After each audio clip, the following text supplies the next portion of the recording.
بسم اللہ الرحمن الرحیم۔ ناظرین، آج کا چوتھا ویلاگ ہیڈنگ ہے بعض گناہوں کا وبال ایسا ہوتا ہے کہ اس پر ساری مخلوق لعنت کرتی ہے۔ پیج نمبر 404 یعنی 404۔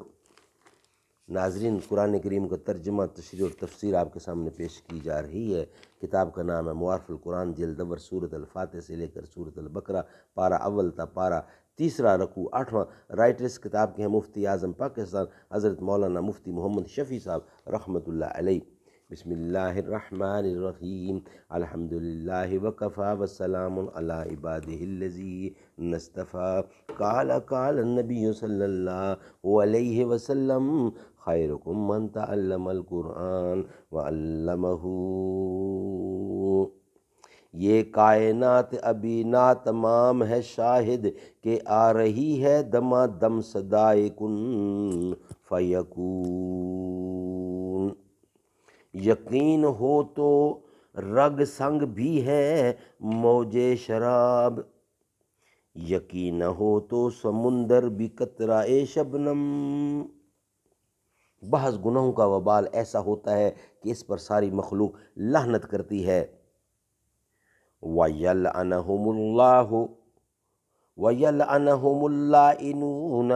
میں قرآن کریم نے لعنت کرنے والوں کو متعین نہیں کیا کہ کون لوگ لعنت کرتے ہیں۔ امام تفسیر مجاہد اور اکرمہ رحمۃ اللہ نے فرمایا کہ اس عدم تعین سے اشارہ اس بات کی طرف ہے کہ دنیا کی ہر چیز اور ہر مخلوق ان پر لعنت کرتی ہے، یہاں تک کہ تمام جانور اور حشرات الارض بھی ان پر لعنت کرتے ہیں، کیونکہ ان کی بدعمالی سے ان سب مخلوقات کو نقصان پہنچتا ہے۔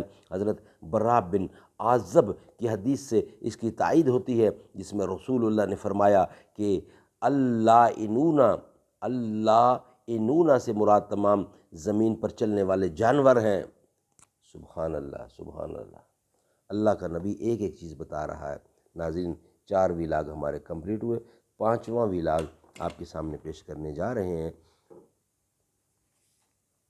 نبی کا محسن صدیق اکبر، خلیفہ اول صدیق اکبر، صداقتوں کا عظیم پیکر صدیق اکبر ہے جہاں سے پیارا۔ نبی ہو داماد جس بشر کا ہے قلب امت صدیق اکبر، بشر وہ کتنا عظیم تر ہے تمام اصحاب کا وہ سالار، رہبر و ذات معتبر ہے ملا کے شانہ چلا نبی سے کٹھن مراحل میں بے خطر ہے۔ صف عدو پہ گرا ہمیشہ وہ برق ایمان کڑکتی بن کر، وہ راضی رب سے رب اس سے راضی، وہ پاک دامن وہ پاک بے داغ گل بدن تھا جنتی شخص قوم آقا، تھا جنتی شخص قول آقا، تھا وہ جنتی قول آقا، وہ نور ایمان کی انجمن تھا نبی کا محسن صدیق اکبر۔